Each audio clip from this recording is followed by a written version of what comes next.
Hey everybody, I am David, and today I want to talk about A Bug's Life. That's right, this is not about a movie that's currently in theaters, this is about an older film.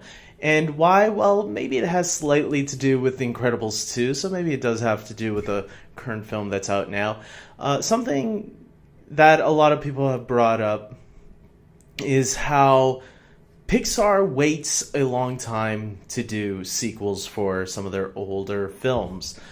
We've had to wait 14 years for The Incredibles. We had to wait like 13 years for Monsters University.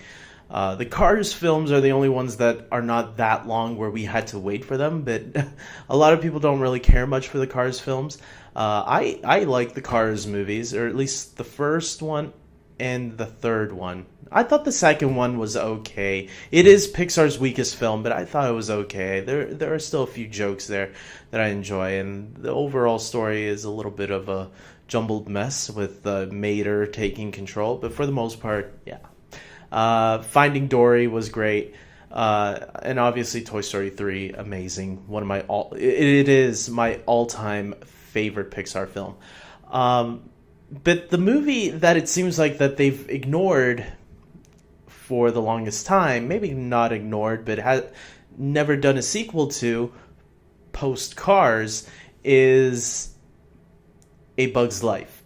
A Bug's Life came out in 1998. It was the second Pixar film ever released.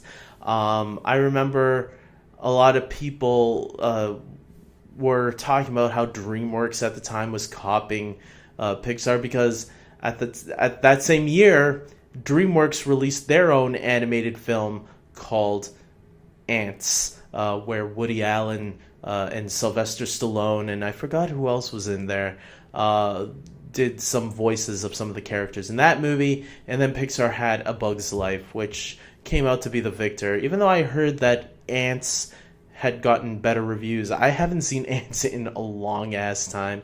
So one day I'm gonna sit down and watch Ants again, just to see if it is a better film, because I remember liking A Bug's Life a little bit more. Maybe because I like the animation style that Pixar has always brought in. So it brings up the question: is A Bug's Life the bastard child of the Pixar family?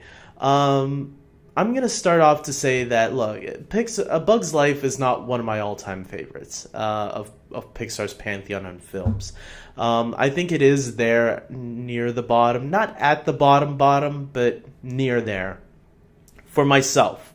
And other people might feel differently. Other people might love A Bug's Life.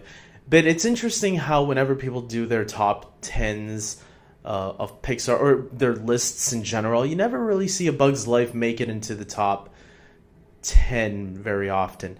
Maybe that's because of how great Pixar has been throughout the years and how many great films we keep getting from them, that it feels like they're topping themselves almost all the time. Of course, we get a few duds here and there, like Cars 2 and The Good Dinosaur. I felt was one of their weaker ones too, as well as Brave.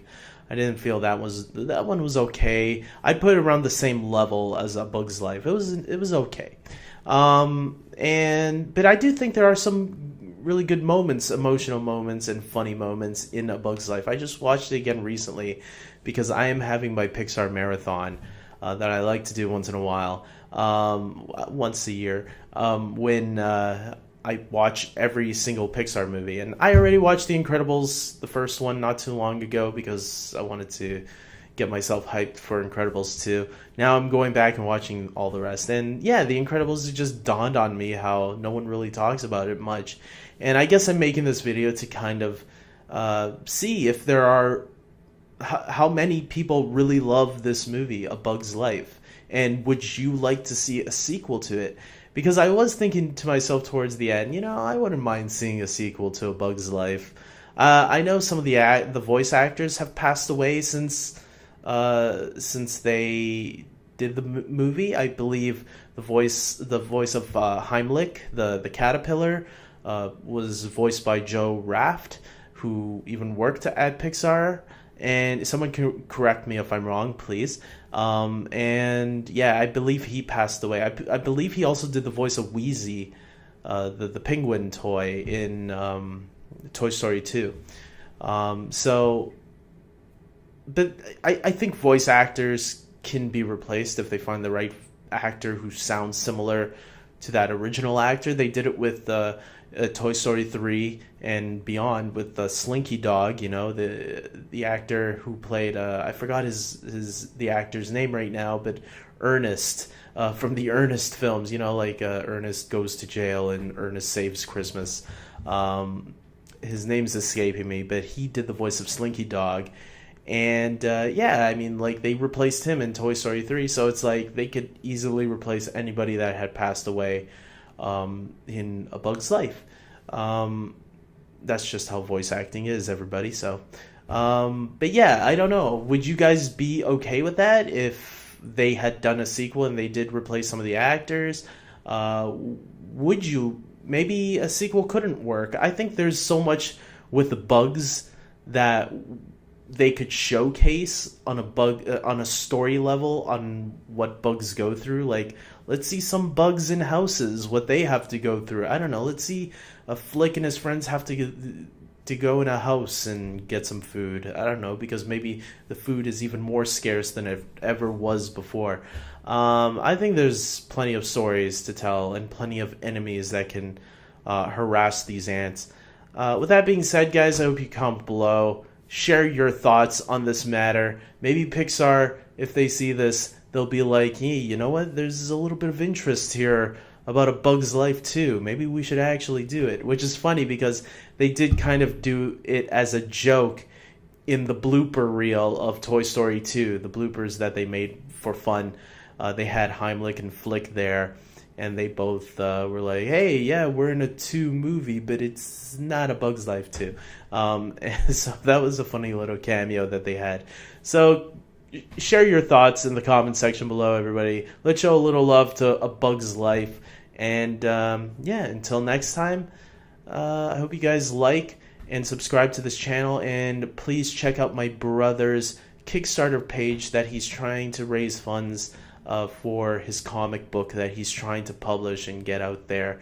You know, struggling artists, it's not easy out there. Even for me, doing these videos, it's like I do these after work. I would like to have more time focusing on my videos, buying better equipment, buying better light, but I gotta work with what I have. And if you can donate on Kickstarter to his thing, he has a few perks there.